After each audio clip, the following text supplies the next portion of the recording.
అసెంబ్లీలో అనౌన్స్ చేశారు, సిబిఐకి ఇచ్చేస్తున్నామని చెప్పి అనౌన్స్ చేశారు. నేను అనేది ఏంటంటే ఇక్కడ సిబిఐకి ఇవ్వడము, బాబు గారు ప్లీజింగ్ అవడం చాలా సంతోషం సార్.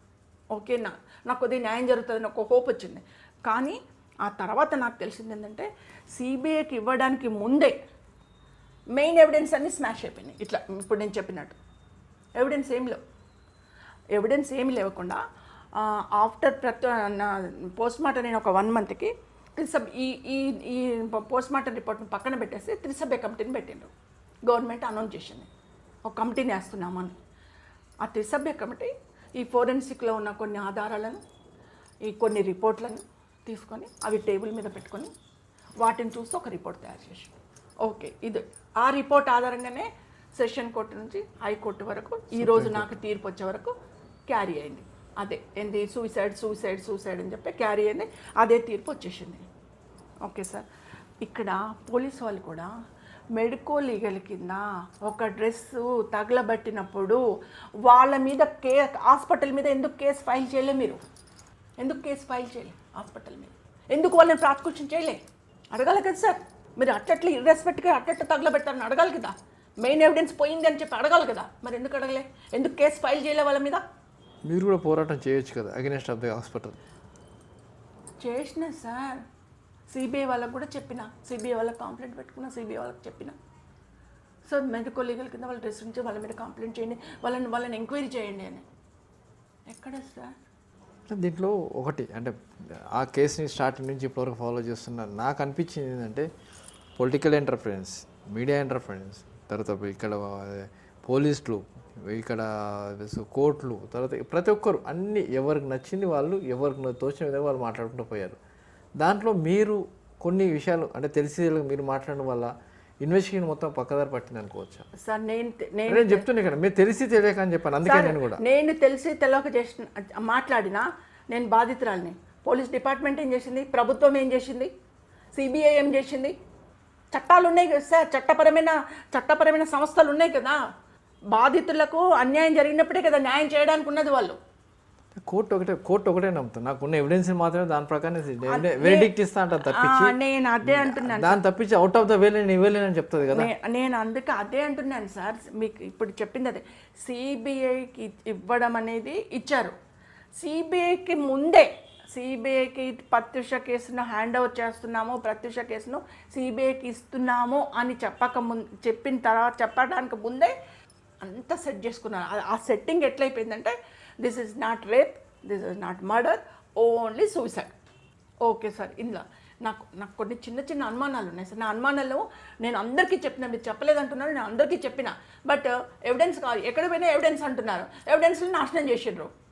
నేను ఎక్కడి నుంచి తెచ్చేది సార్? నాశనమైన ఎవిడెన్స్లు ఏ నుంచి తెచ్చేది? తగలబెట్టిన బట్టను ఏ నుంచి తెచ్చేది? పోస్ట్ మార్టం రిపోర్ట్ కాదు అంటున్నారు. ఇంకా ఒక డెత్లో ఏమేమి విట్నెస్లు ఉంటాయి మీరు చెప్పండి సార్? ఒక రేప్ అయిన మర్డర్ కేసులో ఏమేమి సాక్ష్యాలు ఉంటాయి? బట్టలు, పోస్ట్ మార్టం రిపోర్ట్, రెండింటిని కాదు అంటున్నారు. ఇంకా నేను ఏం తెచ్చేది? నేను చెప్తూనే ఉన్నా అందరికి, మెడికో లీగల్ కింద డ్రెస్ తగలబెట్టిండ్రు, సాక్ష్యాన్ని మార్చేసిండ్రు అని చెప్తూనే ఉన్నా. అది లేదు, అది పోయింది. ఉన్నదాన్ని తీసుకోండి. పోస్ట్ మార్టం రిపోర్ట్ అంటే అది కాదు, ఆయన అనధికారికంగా అనౌన్స్ చేసిండు, దాన్ని తీయము. మీరు తయారు చేసింది మాత్రం కరెక్ట్. అధికారం వాళ్ళ చేతిలో ఉంది సార్, అధికారం వాళ్ళ చేతిలో ఉంది, డబ్బులు వాళ్ళ చేతిలో ఉన్నాయి, అన్ని వాళ్ళ చేతిలో. నేను ఒక కామన్ లేడీ, మధ్యతరగతి కుటుంబీకురాలని, ఒంటరి లేడీని. ఇక నన్ను ఎవరు పట్టించుకుంటారు సార్? మీరు చెప్పండి. ఎంత అన్యాయం అంటే అంత అన్యాయం సార్, దారుణం. చక్కోర పక్షిలాగా తిరిగిన అరణ్య రోదన అయింది నాది.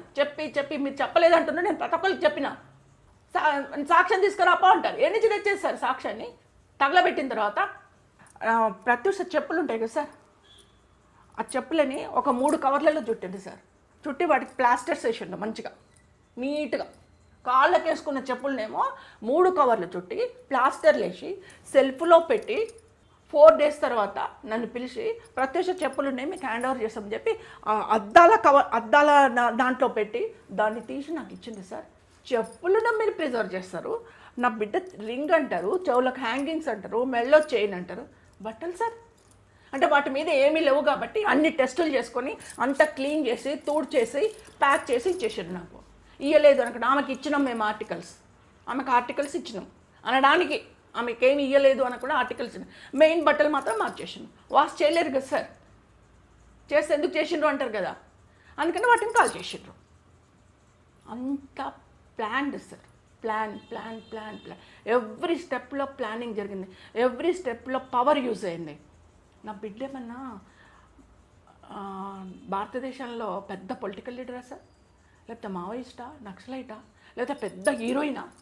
కామన్ ఫ్యామిలీ మాది, మిడిల్ క్లాస్ ఫ్యామిలీ, ఎవరితో సంబంధం లేకుండా మా బాధలు ఏందో మేము పడతామో, ఒక మా ఫ్యామిలీగా గెటాన్ అవుతామో అనుకోండి బతికేటోళ్ళము.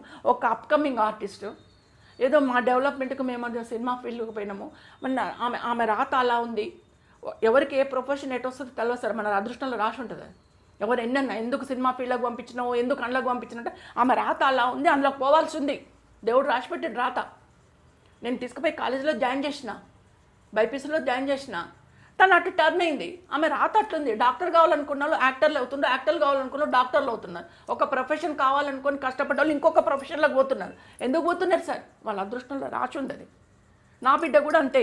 నేను డాక్టర్గా చేద్దామని చెప్పి నేను బైపీసీలో జాయిన్ చేస్తాను, అటు వెళ్ళిపోయింది, టర్న్ అయింది, ఆమె ప్రొఫెషన్ టర్న్ అయింది. అటువంటి ఆమెను ఏమీ లేని ఒక కామన్ ఫ్యామిలీలో ఏదో అప్కమింగ్ ఆర్టిస్ట్ ఉన్న ఆమెను మెడికల్ లీగల్ కింద డ్రెస్సులు తగలబెట్టడము, పోస్ట్ మార్టం రిపోర్ట్లు మార్చడము, ఏంటిది సార్ ఇది? ఎక్కడుంది న్యాయము?